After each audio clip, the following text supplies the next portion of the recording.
Hello guys, welcome back to my YouTube channel.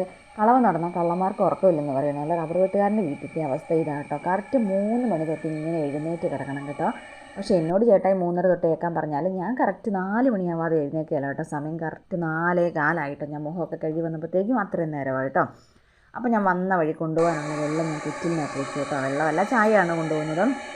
അതിനുശേഷം ദോശമാവ് നല്ല അടിപൊളിയായിട്ട് പൊളിച്ചൊക്കെ പൊങ്ങി നിൽപ്പുണ്ടായിരുന്നു. കൊണ്ടുപോകാനുള്ള ചായയും ഞാൻ അടുപ്പത്ത് വെച്ചു. അതിനകത്ത് കിടക്കുന്ന കഷ്ണം കണ്ട് നിങ്ങൾ ആരും ഭയപ്പെടേണ്ട, അത് ഞാൻ ഫ്രിഡ്ജിനകത്ത് വെച്ചേക്കുന്ന പാലായതുകൊണ്ടാണ് കേട്ടോ കട്ടയായത്. അതിനുശേഷം നമ്മുടെ കിറ്റിലിനകത്ത് വെള്ളമെല്ലാം തിളച്ച് വന്നിട്ടുണ്ട് കേട്ടോ. അപ്പോൾ ഞാൻ ചായപ്പൊടിയും പഞ്ചസാരയും അതിനകത്തേക്ക് ഇട്ട് ചൂടുവെള്ളം ഒഴിക്കുകയുള്ളൂ കേട്ടോ. അതിനകത്തിട്ട് തിളപ്പിക്കുകയൊന്നുമില്ല കേട്ടോ. അതിനകത്ത് പൊടി ഇടാറില്ല ഞാൻ. അതിന് കറ പിടിക്കുമായിട്ടാണ് കേട്ടോ ഞാൻ അതിനകത്ത് ചെയ്യാത്തത്. അപ്പോൾ നമ്മൾ പഞ്ചസാരയൊക്കെ ഇട്ടു.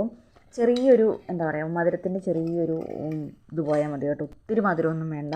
അപ്പോൾ ഞാൻ 2 സ്പൂൺ പഞ്ചസാര മാത്രം കേട്ടോ അതിനകത്ത് ഇട്ട് കൊടുക്കുന്നുള്ളൂ. അതിനുശേഷം നമ്മുടെ ഫ്ലാസ്കിനകത്താണ് ചൂട് മാറിപ്പോവാതെ. വിശക്കും കേട്ടോ.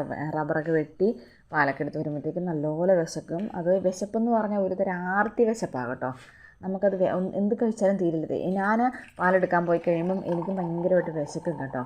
അപ്പോൾ നമ്മൾ വെള്ളം അതിനകത്തേക്ക് ഒഴിച്ചു കൊടുത്തു. നല്ല ചൂട് ചായയും എന്തെങ്കിലും ഞാൻ കൊടുത്തു വിടട്ടെ. നമ്മുടെ പിള്ളേർക്കൊക്കെ എന്തെങ്കിലും സ്നാക്സൊക്കെ കൊടുക്കുന്ന പോലെ എന്തെങ്കിലും സ്നാക്സും ഞാൻ കൊടുത്തു വിടും കേട്ടോ. വേറെ ഒന്നും കഴിക്കാൻ പറ്റത്തില്ല. കാരണം നമ്മുടെ കയ്യിൽ ഈ പാലൊക്കെ പറ്റുമ്പോഴേ, ഈ ഒട്ടുപാലൊക്കെ പറ്റുമ്പോൾ ഒട്ടുപാലിനൊരു തരം മണമുണ്ട് കേട്ടോ. അത് നമുക്ക് ആർക്കും അങ്ങോട്ട് അക്സെപ്റ്റ് ചെയ്യാൻ പറ്റില്ലാത്തൊരു തരം മണമാണ്.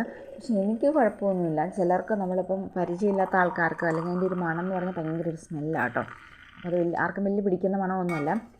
അപ്പോൾ അതുകൊണ്ട് കഴിക്കാനായിട്ട് കൈ കൊണ്ട് ഒരുപാട് വാരി കഴിക്കാനുള്ള സാധനങ്ങളൊന്നും ഞാൻ കൊടുത്തു വിടാറില്ല. അപ്പോൾ ഞാനാണെങ്കിൽ ഫ്ലാസ്കിനകത്തേക്ക് ചായ ഒഴിച്ചു കൊടുത്തു കേട്ടോ. അതിനുശേഷം നമ്മൾ കൊടുത്തു വിടുന്ന സ്നാക്സ് നമ്മുടെ പിള്ളേർക്കൊക്കെ സ്കൂളിൽ കൊടുത്തു വിടുന്ന പോലെ തന്നെ ഞാൻ ബിസ്ക്കറ്റാട്ടോ കൊടുത്തു വിടുന്നില്ല. പുള്ളിക്ക് ഭയങ്കര ഇഷ്ടമാണ് പാർലേജിയുടെ ബിസ്ക്കറ്റ്. അപ്പോൾ അതും ഞാൻ കൊടുത്തു വിട്ടു. പിന്നെ ഞാൻ കാണിക്കാൻ വന്ന സംഭവം ഇത് ഞാൻ സ്വന്തമായിട്ട് ഉണ്ടാക്കിയതാട്ടോ ഗൈസ്. അത് അതിൻ്റെ പുറമേ കാണുന്ന ആ ശീല എന്ന് പറഞ്ഞിട്ടുണ്ടെങ്കിൽ നമ്മുടെ കുടയുടെ ശീലയാട്ടോ. കൊച്ചിൻ്റെ പോപ്പിക്കുടയുടെ ശീലയാണ്. അതിൻ്റെ ഉള്ളിൽ കിടക്കുന്നത് ചേട്ടയുടെ പാൻറ്റിൻ്റെ ആട്ടോ. അത് രണ്ടും കൂടെ കൂട്ടി ഞാനങ്ങ് തയ്ച്ച് ഒരു നല്ലൊരു ബാഗാക്കി അങ്ങോട്ട് വെച്ചു കേട്ടോ. ഇപ്പം ഞാൻ ഈ ബാഗിനകത്താട്ടോ കൊടുത്തു വിടുന്നത്. ഞാൻ സ്വന്തമായിട്ട് ഉണ്ടാക്കിയത് കൊണ്ടാട്ടോ ഞാൻ കാണിച്ചു തന്നത് കേട്ടോ. അപ്പോൾ നമ്മുടെ ദോശയാട്ടോ. അല്ലെങ്കിൽ ഞാൻ എന്നും കൊടുത്തു വിടുന്ന അടയും പഴവും മുട്ടയൊക്കെ ആട്ടോ കഴിക്കാൻ കൊടുക്കുന്നു കേട്ടോ. രാവിലെ കഴിച്ചിട്ടാണ് പോകുന്നത്. അപ്പം ഇന്നത്തെ ദിവസം ഞാൻ ദോശയാണ് കൊടുക്കുന്നത് കേട്ടോ. അപ്പോൾ ദോശയുടെ മാവിനകത്തേക്ക് ഞാൻ ഉപ്പിടാതെയാണ് വൈകിട്ട് വെക്കുന്നത് കേട്ടോ. നേരത്തെ ഒന്നും ദോശമാവ് ഇത്രയൊന്നും പൊളിച്ചൊന്നും പൊങ്ങി വരികയൊന്നും ഇല്ലായിരുന്നു. പക്ഷേ ഇപ്പം നമ്മൾ നല്ലപോലെ വിസ്ക് വെച്ച് നല്ലപോലെ അടിച്ചിട്ട് നല്ലപോലെ പതപ്പിച്ച് കൊമ്മള പൊട്ടി വന്നു കഴിഞ്ഞ ശേഷം മാത്രം കേട്ടോ ഞാനത് അടുപ്പിൻ്റെ പാതകത്തേലല്ല അടുപ്പിൽ തന്നെ വെക്കും കേട്ടോ. എന്നാൽ അതുകൊണ്ട് ഇപ്പോൾ നല്ല സൂപ്പറായിട്ട് ഇത് പൊങ്ങി വരുന്നുണ്ട് കേട്ടോ. അപ്പോൾ ചേട്ടായിക്ക് ഒത്തിരി ഇഷ്ടമാണ് കേട്ടോ നെയ് റോസ്റ്റ്. അപ്പം അതാണ് ഞാനൊന്ന് ഉണ്ടാക്കാൻ ഉദ്ദേശിക്കുന്നത് കേട്ടോ. അപ്പോൾ നമ്മുടെ ദോശക്കല്ലൊക്കെ ചൂടായി വന്നിട്ടുണ്ട്. നമ്മൾ നല്ല അടിപൊളി നെയ് റോസ്റ്റ് ഉണ്ടാക്കും കേട്ടോ. നെയ് റോസ്റ്റ് എന്നൊക്കെ ഞാനിങ്ങനെ പറഞ്ഞാലും നെയ് റോസ്റ്റ് പോലെ എനിക്ക് പൊക്കിയെടുക്കാനൊന്നും അറിയത്തില്ല കേട്ടോ. പരത്തിയങ്ങ് ചുട്ടിട്ട് ഇച്ചിരി നെയ്യ് ഒഴിച്ച് കൊടുക്കും. അതാട്ടോ എൻ്റെ നെയ് റോസ്റ്റ്. ആരും ഇതിനൊന്നും കമൻറ്റ് പറയരുത് കേട്ടോ.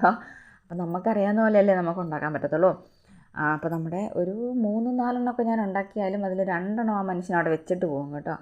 നമ്മൾ ഇറച്ചി കഴിച്ചോട്ടെ എന്ന് ഓർത്തോട്ടാണ് ഞാനിങ്ങനെയൊക്കെ ഉണ്ടാക്കി കൊടുക്കുന്നത്. പക്ഷേ അത്രയൊന്നും കഴിക്കൊന്നുമില്ല. എന്നാലും ഒരു ഭംഗിക്ക് വേണ്ടി ഞാൻ 4 കൊണ്ട് വെക്കും കേട്ടോ. അപ്പോൾ നല്ലപോലെ മൊരിഞ്ഞൊക്കെ വരണം കേട്ടോ. നല്ലപോലെ മൊരിഞ്ഞ് കഴിഞ്ഞാലും ആ മനുഷ്യന് വലിയ ഇഷ്ടമാണ്. അപ്പോൾ ഇച്ചിരി കരിഞ്ഞിട്ടൊക്കെ ഉണ്ട്. എന്നാലും അത് നല്ല ഇങ്ങനെ എന്താ പറയുക, നല്ല സോഫ്റ്റ് ആവാതെ നല്ല എന്താ പറയുക, കടിക്കുമ്പോൾ നല്ല ക്രിസ്പി ആയിട്ടിരിക്കും. അതാണ് പുള്ളിക്ക് ഭയങ്കര ഇഷ്ടം കേട്ടോ. അപ്പോൾ നമ്മൾ രണ്ടാമത്തെ ദോശമാവ് ഒഴിച്ച് നെയ്യൊക്കെ ഒഴിച്ച് അടിപൊളിയാക്കി സെറ്റപ്പാക്കി കൊടുക്കുന്നുണ്ട് കേട്ടോ. അപ്പോൾ ഇത് ഫുഡ് കഴിച്ചിട്ട് പോകുന്നതുകൊണ്ട് എന്താ പറയുക, വെട്ടിക്കഴിഞ്ഞ് കഴിയുമ്പോഴത്തേക്കും വിശക്കും.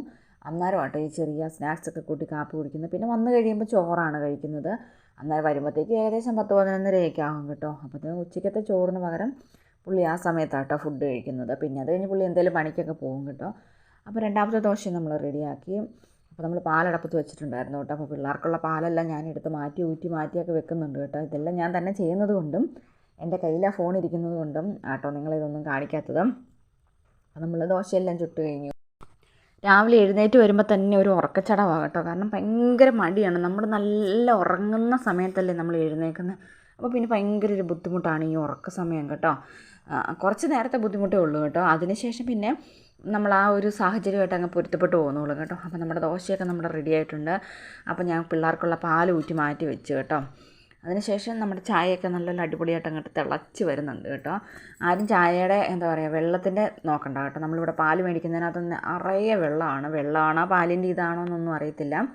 നമ്മൾ വെള്ളം ഒഴിക്കുന്നതിന് മുന്നേ അവർ നല്ലപോലെ വെള്ളം എല്ലാം കൂട്ടി തരുന്നതുകൊണ്ട് അധികം വെള്ളം ഒഴിച്ചില്ലെങ്കിലും വലിയ പ്രശ്നമൊന്നുമില്ല കേട്ടോ. അങ്ങനെ നമ്മുടെ ചായ റെഡിയായി. നമ്മൾ ദോശ ചുട്ടൊക്കെ മാറ്റി വെച്ച് കേട്ടോ. അതിനുശേഷം ചായ ഞാൻ 2-3 തവണ അങ്ങോട്ടും ഇങ്ങോട്ടൊക്കെ ഊറ്റും കേട്ടോ. എല്ലാവരും അങ്ങനെയൊക്കെ ആയിട്ട് എനിക്ക് നല്ലപോലെ പതഞ്ഞൊക്കെ നിൽക്കണം. ചായ പതഞ്ഞ് നിന്ന് ചായ കുടിക്കാനാട്ടോ എനിക്ക് ഏറ്റവും ഇഷ്ടം. നല്ലപോലെ എന്താ പറയുക ചായക്കടയിലൊക്കെ നല്ല അടിപൊളി ചായ കുടിക്കുകയല്ലേ, അതൊക്കെ എനിക്ക് ഭയങ്കര ഇഷ്ടമാണ്.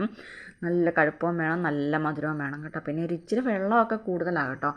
അതിവിടെ ഉണ്ടാക്കുന്നത് ആൾക്കാർ കടയിൽ വിൽക്കുന്നത് കൊണ്ടാണോ വെള്ളം കൂട്ടിയെന്ന് അറിയത്തില്ല. പിന്നെ അതുപോലെ തന്നെ എന്താ പറയുക പാലിൻ്റെ ആണോ എന്നും അറിയത്തില്ല കേട്ടോ. അപ്പോൾ കുറച്ച് ബീഫുണ്ട് കേട്ടോ, കുറച്ചേ ഉണ്ടായിരുന്നുള്ളൂ. അപ്പോൾ ഇന്നലെ വൈകുന്നേരം ചേട്ടായുടെ സ്പെഷ്യൽ റെസിപ്പി ആയിരുന്നു കേട്ടോ, ബീഫും കപ്പയും. കപ്പ ഞാൻ ഉണ്ടാക്കി, ചേട്ടായി ബീഫ് ഉണ്ടാക്കി കേട്ടോ. അപ്പോൾ ചേട്ടാ ഇതെല്ലാം കൂടെ കൂട്ടിയിരുന്ന് കഴിക്കുക കേട്ടോ. അപ്പം പുള്ളിക്ക് രാവിലെ തന്നെ ഞാൻ ലൈറ്റൊക്കെ പിടിച്ചുകൊണ്ടിരിക്കുമ്പോൾ പുള്ളിക്ക് അരിശം വന്നു. അപ്പോൾ എല്ലാവർക്കും വീഡിയോ ഇഷ്ടപ്പെട്ടെന്ന് കരുതുന്നു. ഇഷ്ടപ്പെട്ടാൽ ലൈക്ക് ചെയ്യുക, ഷെയർ ചെയ്യുക, കമൻറ്റ് ചെയ്യുക, സബ്സ്ക്രൈബ് ചെയ്യുക.